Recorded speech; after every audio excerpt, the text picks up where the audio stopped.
So recently, with the announcement of Starfield's release date, I decided to jump back into Fallout 76 for the new Season 12 Cryptid Hunt and Mutation Invasion update. Before this, the last time I played Fallout 76 was its launch week back in 2018. I only got 10 hours into the game before I quit due to technical issues as well as just overall boredom with the gameplay loop that the game had at the time. And since then, the game has come pretty far. They've added the new Wastelanders updates that finally added voiced NPCs that honestly should have been there from the beginning of the game. They added the new quest lines for the Brotherhood of Steel, they added the pit expeditions, and they added seasons. So, what better time to jump back in than the year 2023? And again, I just wanted to clarify this isn't really a review. I haven't really completed everything there is to do in the game. I haven't finished the Wastelanders campaign or the Brotherhood of Steel storyline campaign. I haven't done a lot of the pit expedition. I've only done one expedition, and I'll get into why that is later. But this is just a thoughts, my opinions again. So, anyways, I think I'll start with the issues that I had with the main storyline, which is honestly the biggest gripe currently for me in the game. So, two main issues that I have with the story in Fallout 76, specifically its main campaign, is that its story, its setting, the backstory of the world, it's mostly told through audio logs, terminal entries, and notes scattered around the world. And while they sometimes can be a good way to convey a backstory and lore and interesting narratives, in this game, it just gets tedious really fast when you combine it with the fact that there aren't any NPCs for the main storyline. Now, they added NPCs later on, but for the main story, you're still going to have to go through terminal entries and audio logs in order to get an idea of the big picture of the world and the story. And combined with the fact that the story sort of contradicts a lot of lore established in previous Fallout games, especially concerning things like the Enclave and the Brotherhood of Steel, I kind of just quit halfway through the main campaign in terms of reading all these notes and terminal entries and bothering with the audio logs. And there are a handful of NPCs that are essentially robots, like they're literally robots that were left over from the war and that still function, and they essentially serve as the NPCs. But there's only a handful of them, and they're not really that interesting, except maybe one, Rose, the Raider bot. That's essentially like the personality of some Raider leader's girlfriend implanted into Mrs. Handy or whatever. It's alright, it's not too bad, but overall, yeah, the main story is just whatever. It's probably one of the weakest in the entire Fallout franchise, even weaker than Fallout 4, truth be told. And the second big issue that I have with the Fallout 76 campaign is how its quest is structured almost like an entire series of fetch quests. And what I mean by this is, I'll give an example of how a lot of the main quests go down. Pretty much the main storyline will send you to a location in order to retrieve an item. And in order to retrieve that item, you need to access a door. In order to access that door, you need a key card. In order to get that key card, you need to go to 3 different locations. One, in order to get data, your biometric data scanned on the key card. The second one is to get the key card itself, and the third is to get some information on some person that's already dead. And so the game sends you to these different locations, and then when you get to those locations, you have to do 2 or 3 other tasks in order to complete each of those individual tasks that you were already on in order to gain access to that door. And this is pretty much how a lot of the quests in the main campaign go. You go to a location. In order to gain access to a location slash item, you need to do 3 other tasks that usually themselves involve doing 3 other tasks or something. It is, and normally in most other games, this type of structure would be essentially layered beneath cinematics and interesting combat encounters, bosses, stuff like that. There really isn't any of that in this game. That combined with the fact that, again, the first issue where you're just constantly reading notes and internal entries in order to understand the lore and the backstory behind these characters. Just learning about the story itself is tedious, and now doing the quest line is also tedious. So yeah, the main storyline, the main campaign, all of it is just really a big chore. just forcing myself to do the main quest line is one of the few times where I really wanted to quit the game, honestly.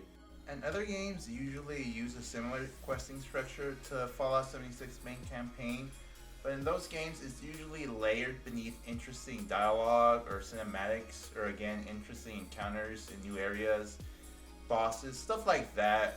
Again, there's really not much of that in the main campaign, except for maybe like a couple of times throughout the main campaign. You might fight some interesting enemies, but yeah, outside of that, the main campaign is definitely the weakest part. And I've done part of the Wastelanders update main storyline with the two different factions, the Foundation and the Creator Raiders, I think they're called. And so far, it's been pretty interesting. It's nice having actual speech checks for certain things and actual NPCs in the game to talk to instead of voice recordings and terminal entries. And honestly, in my opinion, they should just probably get rid of the original campaign for the game and just replace it with the Wastelanders campaign. Either that or, I don't know, revamp it in some way. But probably not. That'd probably be too much work. I would just get rid of it. Just, I don't know, sunset it and just have like I don't know, like a quick quest that you can do that gives you like a TLDR, or not a TLDR, like a quick summary of the events that happened. I don't think it's really that needed in the game anymore. And honestly, it'll probably just turn new players away a lot more, especially because in order to progress the Wastelanders storyline, you have to reach a certain level. You have to be level 20 at a certain point, which essentially forces you to either do a bunch of side quests or to continue with the main storyline. So yeah, I would get rid of that.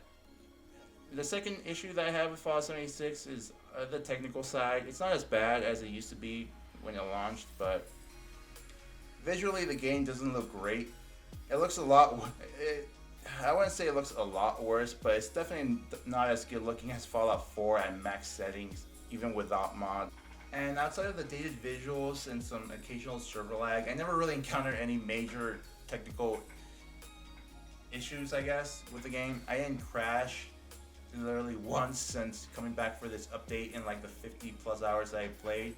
I also didn't encounter any major game breaking bugs that stopped my progression or deleted any of my stuff like before. And yeah, it's an okay game now, technically speaking, or in the technical side of things. It's not great, it's still a Bethesda game, so yeah.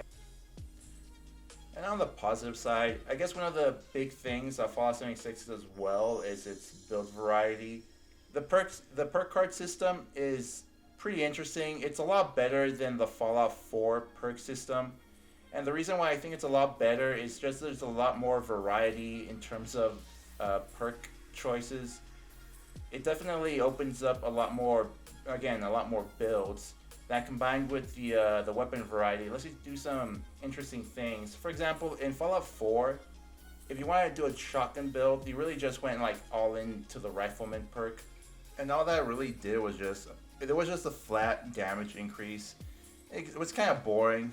But in here, in Fallout 76, you have stuff like the shotgunner that increases your damage, but you also have the I don't know the name of the perk card that reduces your spread. I think there's one that reduces the weight of your shotgun too. But yeah, for like melee, you also have really interesting things like Incisor that increases your armor penetration with melee weapons, and Martial Artist that reduces the damage you take whenever you have melee weapons. So it gives you some nice defensive bonus for your melee builds. Yeah, that's the blocker perk. I think the Martial Artist is the one that gives you the attack speed. Honestly, I don't even know. I forgot. But yeah, the point is, perk system, a lot of perk cards combined with just a large quantity or large variety of weapons. For example, like in Fallout 4, you only really had like a handful of heavy weapons that were viable. But in here, you have stuff like the Plasma Caster, the Gatling Plasma Gun. You have the 50 cal machine gun, the Gatling gun. But yeah, overall, build variety, perk card system, and the weapons, they're pretty good, pretty fun to just mess around with all the different weapons. And as far as the pit update, I've only done one of the 2 expeditions, and I haven't really done anything else with the pit outside of that. I can already tell it's not gonna be something that I want to do repeatedly. The fact that you have to do these three really obnoxious daily quests just kind of, yeah, I just it's not something that I want to jump back into. Even though it's the only way to get that cool auto axe, which would take me a long time. But I'm probably gonna play with it a little bit more before I give my actual thoughts on the pit. But yeah, so far it's a little bit grindy, just by looking at the prices for all the things, all the stuff that you can buy with the stamps, which is the currency you get for completing expeditions, and you only get 15 or 14 or 15 stamps, and that's only if you complete all of the side objectives. But anyways, the pit aside, the other thing I want to talk about are the events, the world events. I mentioned before that during this update was also the Mutation Invasion event, which essentially adds a bonus reward whenever you do the world events. They also add like these mutation affixes. So for example, during one event, the mobs could only be killed by melee attacks. During another, they exploded into a toxic mist. So if you were melee, you would get damaged every time you killed a mob. But yeah, it's not too hard. A lot of people play these events. There was always like a big group whenever I did these, and they're really rewarding. Again, you get like a mutation party pack, which is only given to you if more than 2 players on the partaking in the event have Fallout First, that little subscription service. And I always got it every time I did these events, like literally like 99% of the time. The only times I didn't get the pack was when I was solo by myself, pretty much, which is extremely rare. So yeah, it was really nice. I got a lot of really good legendaries, a lot of good weapons, armors. Yeah, they were fun. They were really fun. Hopefully, there's something that sticks with the game. It's not something that Bethesda just removes after this season. And it was a lot of fun, honestly. It's like one of the best parts of the game was constantly doing these events, keeping an eye out for them. And also, the game has these 3 raid bosses that they count sort of as world events. There's the Wendigo raid boss down in the mines. There's the Scorch Beast Queen that's part of the campaign, and then there's a Mole Titan that's part of a newer update. And thankfully, they're soloable. I've seen plenty of videos of people with good builds soloing them, but you really don't need to. You don't even need to find a party. Again, they're essentially world events. So whenever somebody initiates them, you can literally just hop in and take part in the raid. They're also really easy. They're really simple. They don't have a lot of mechanics to them. And yeah, overall they're pretty fun. I guess they're pretty rewarding. And sort of like the mutation events, they were always something that I always hopped into, no matter what I was doing, just because it's always fun doing these little raids, these little sort of pugs, I guess.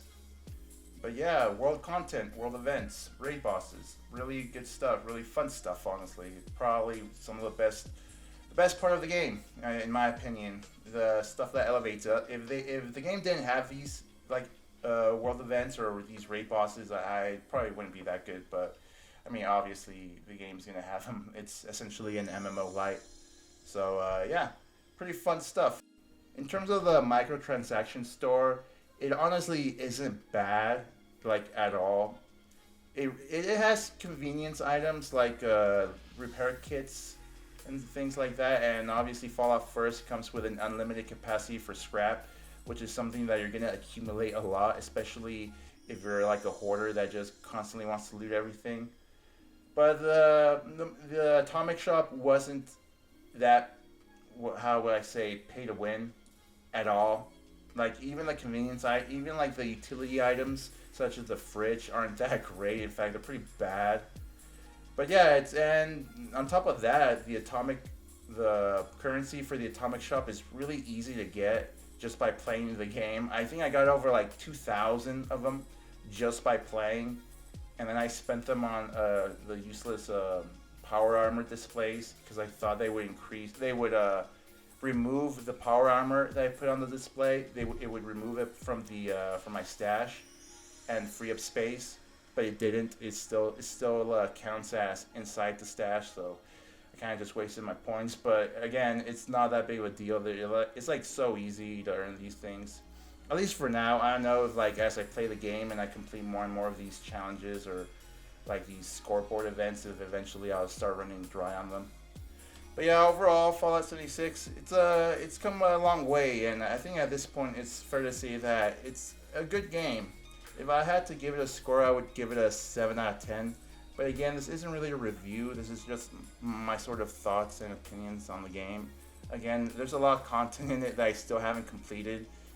Like, for example, the Wastelanders update, the Steel Rain campaign, as well as the Pit. I've only done one of the expeditions. So there's definitely a lot more content. And yeah, overall, it's a pretty good game. And I also wanted to say that the chainsaw in this game is pretty fun. It's only honestly one of the main reasons I kept playing it, just because of how fun it was to just hold down the melee button and watch things run into you and just instantly die. But yeah, other than that, that's pretty much it. Thanks for watching. If you have any questions, or not questions, but opinions on the game, feel free to leave them in the comment section below. Alright, thanks.